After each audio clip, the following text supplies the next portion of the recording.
یہ بوڑھا انسان کمر جھکی ہوئی بات کرے تو زبان لڑکھڑائے، ہاتھ اٹھائے تو ہاتھ کی انگلیاں کانپیں۔ یہ بوڑھا آدمی جس نے 30 سال سعودیہ اور دبئی میں گزار دیے ہوں اور وہاں پہ ایک کمبل بھی نہ بدلا ہو کہ میرے بچوں کے کپڑے بنا لینا، جو اپنے کپڑے چھوڑ کر کے بیوی کو کہے میں پرانے پہن لوں گا، تو میرے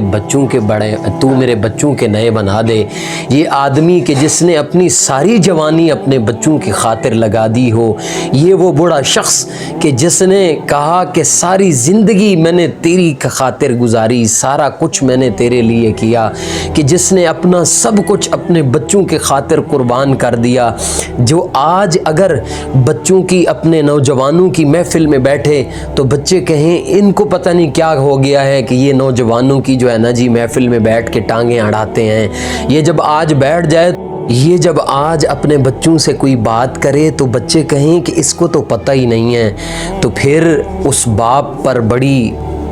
کٹھن وہ گھڑی ہوتی ہے۔ لیکن اس بوڑھے باپ کی شان اور عظمت اللہ رب العزت سے پوچھیں تو اللہ رب العزت نے قرآن میں اپنے حق کے بعد اس بوڑھے ماں باپ کے حقوق کو بیان کیا ہے، اور میرے نبی صلی اللہ علیہ وسلم نے تو انتہا کر دی۔ حضور صلی اللہ علیہ وسلم نے فرمایا، یاد رکھ تیرا رب، تیرا باپ راضی ہے